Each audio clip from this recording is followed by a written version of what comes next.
Okay, if you're living with a dog right now, you probably know exactly what I'm talking about. You vacuum, like yesterday and today. Poof, another perfect little fur tumbleweed rolling across the floor. Or maybe your favorite black sweater suddenly looks, well, kind of patterned. We are deep in it. The great annual autumn dog hair deluge. Yeah, it definitely feels like your house turns into a fluff zone, doesn't it? Okay. But, what looks like just a massive mess is actually, well, it's this amazing biological clock ticking. It connects our pets right back to their wild ancestors. It's that big seasonal wardrobe change. Exactly. From the light summer coat to the heavy-duty winter insulation. Mandatory upgrade for the cold season. Right. So today, that's our mission. We're doing a deep dive into the science behind this fur storm. We've gathered a bunch of sources, really good ones, that explain the mechanics of why dogs shed so much right now. But they also get into the hormones, the regulation, and maybe most importantly for everyone listening, practical ways to deal with it indoors. Yeah, how to survive the fluff. We're going to unpack this whole cycle and look at how our modern lives, indoors with heating and lights, kind of throws a wrench in this ancient adaptation sometimes. Okay, let's dig into the why first. Fall shedding hits, usually what, September, October? And I think most people just assume, oh, it's getting cold, the dog knows. Simple cause and effect. But the sources we looked at say it's a bit more complicated than just the temperature dropping, isn't it? That's a really common thought. But yeah, it kind of misses the main switch. Temperature definitely plays a role in why the thicker coat is needed, obviously.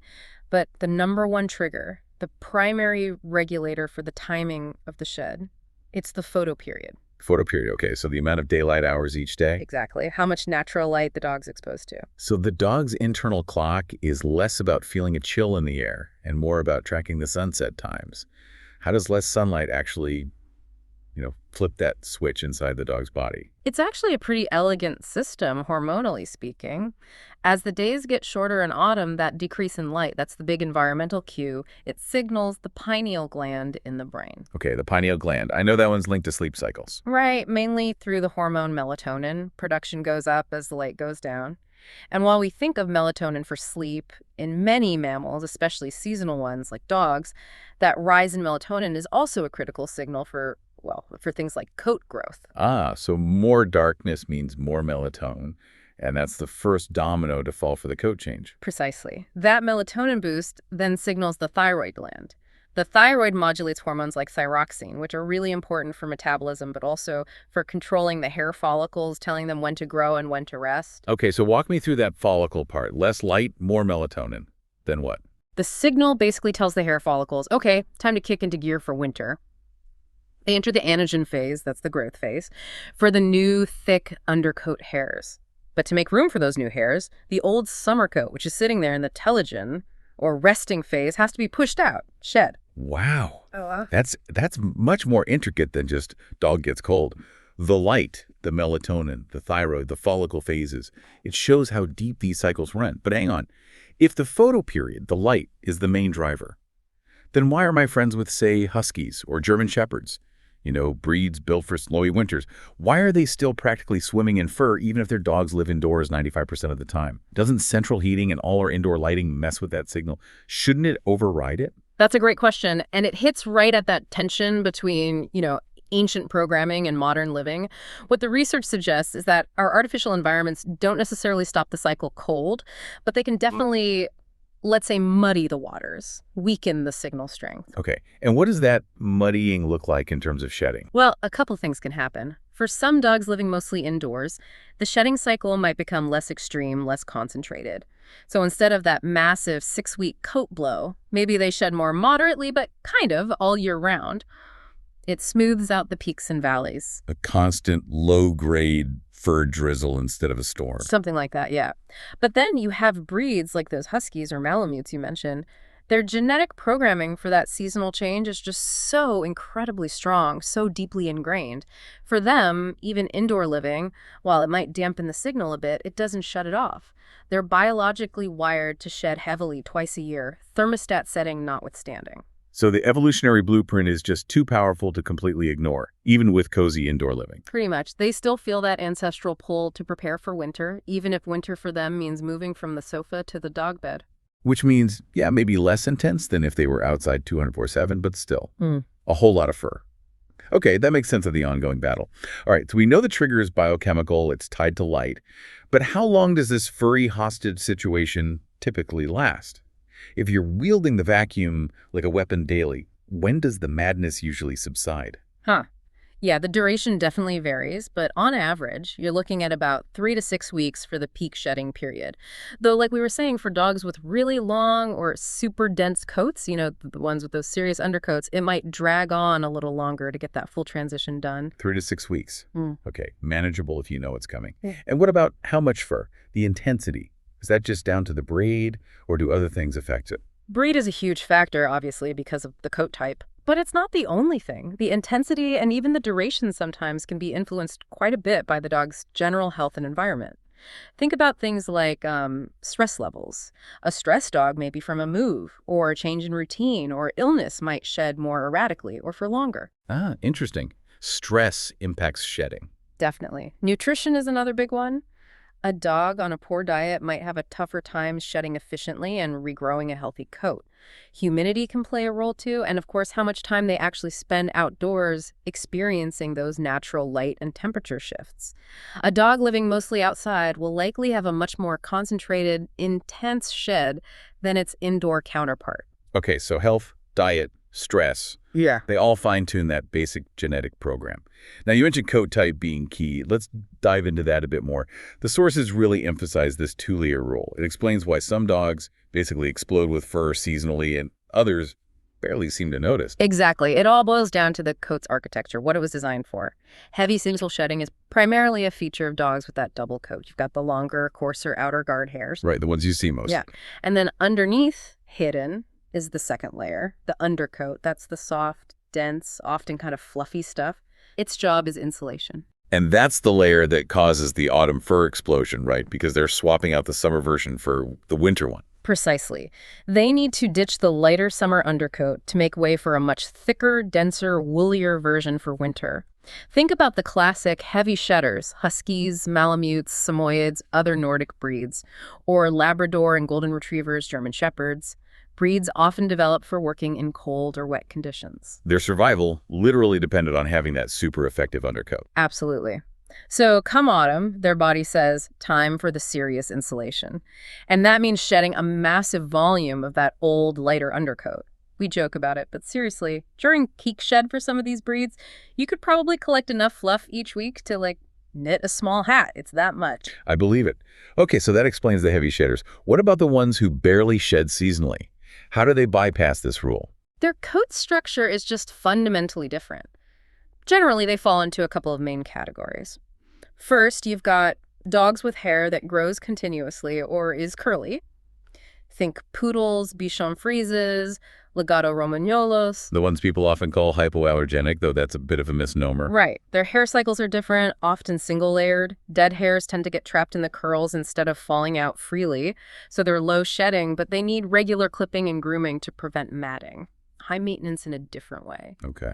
And the second category?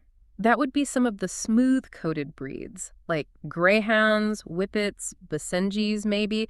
They often have very minimal or no real undercoat to speak of. They still shed, of course, all dogs shed some hair year-round as individual hairs die and regrow, but they don't have that dramatic seasonal blowout of an entire underlayer. It's usually just finer individual hairs. Got it. So understanding if your dog is double-coated or not is pretty crucial for predicting the level of domestic chaos come autumn. Definitely, and for knowing what you need to do about it. Right. Which brings us to management. Because we know we can't and shouldn't try to stop this natural process. Yeah. But we can try to manage the fallout. So let's get practical. Actionable tips for surviving the shed. Absolutely. It's all about being proactive, really. Getting that dead hair out before it decorates your furniture. Okay, tip number 1. And let's be specific here. Just saying brush your dog feels inadequate when facing a mountain of husky fur. Tools matter, right? Oh, tools are everything. So tip 1, brush regularly and critically use the right tool. During that peak 3 to 6 week shedding window, daily brushing is almost non-negotiable for those heavy shedding double-coated breeds. And yeah, your standard pin brush or slicker brush, it's not going to cut it for getting that deep undercoat out. What do you need then? You need something designed specifically for that job, like an undercoat rake or a de-shedding tool. These tools have longer teeth, often configured to safely pass through the top guard hairs and reach down to grab and remove that loose, dead undercoat. Without damaging the healthy coat or skin, ideally. Exactly. A good rake gently pulls out the fluff that's ready to come out, the stuff that would otherwise end up on your floor or matted in the coat. Using just a top brush, like a slicker, only stems the surface. You need that deeper action for effective de-shedding.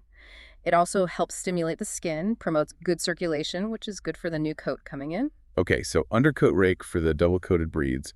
What about the poodles or the greyhounds? For the continuously growing or curly types, a slicker brush or a pin brush is usually fine. Their main need is preventing tangles and mats, not removing a seasonal undercoat. And for the smooth, low-shedding types, a curry comb or a grooming mitt can be great for removing loose hairs and polishing the coat. Tool choice really depends on coat type. That detail is super helpful. Okay, what about bathing? This one always seems controversial. Does bathing make shedding worse or better? That's a common misconception. Bathing doesn't cause more shedding, but it can be a fantastic tool for releasing the hair that's already dead and loose, ready to fall out anyway. So tip number 2, bathe strategically. Strategically, meaning? Yeah, meaning use a good, gentle dog shampoo. The water and the soap help lubricate the hair shafts and loosen those dead follicles. A bath, especially if followed by a thorough towel dry and then blow drying on a cool setting while brushing during the drying process, that can remove an incredible amount of dead fur all at once. So the bath loosens it, but the drying and brushing afterward is key to getting it out efficiently. Yes. You can literally see clouds of fur coming off during the blow dry and brush out. It gets rid of hair that might otherwise take days or even weeks to fall out gradually around the house. But moderation is important here too. Right. Don't overdo it. Exactly. Too much bathing, especially with harsh shampoos, can strip the natural oils from the skin and coat. That can lead to dryness, irritation, and potentially more non-seasonal shedding. So strategic, maybe once or twice during the peak shedding period with a quality product. Good advice. Okay, brushing, bathing.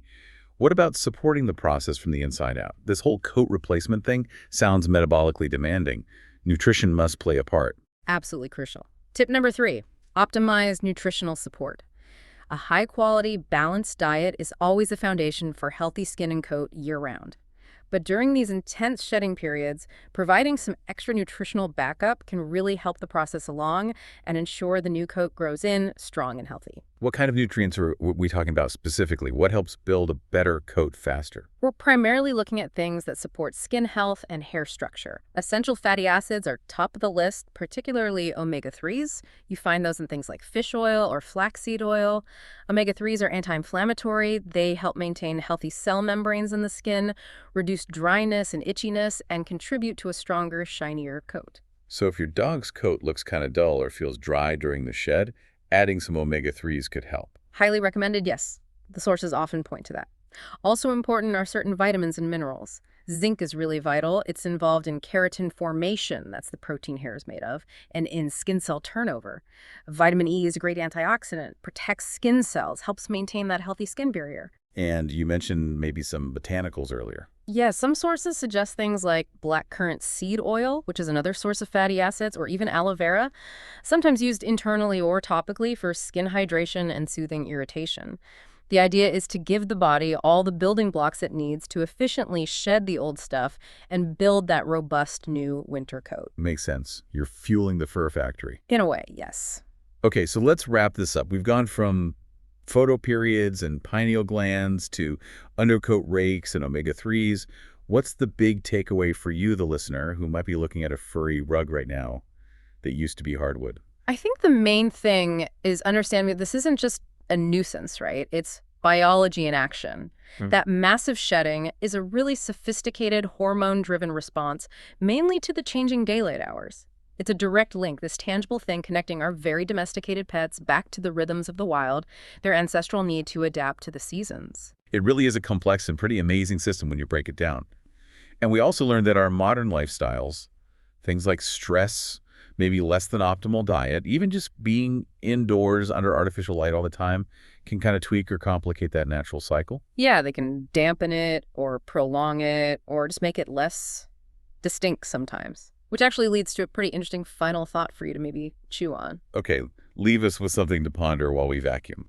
Well, we've talked a lot about how things like light and stress directly impact this very visible seasonal coat change, right? Right. Which is deeply tied to their wolf ancestry. So the question is, considering that sensitivity, what other subtle things in our modern homes, the constant artificial light, maybe the relative quiet, the climate control, our routines might be quietly, subtly shifting other natural, primal biological rhythms in our dogs, beyond just their fur? Hmm.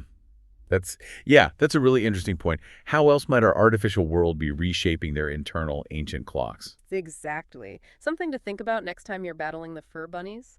It's a reminder of that fascinating intersection of nature, evolution, and the domestic lives we share.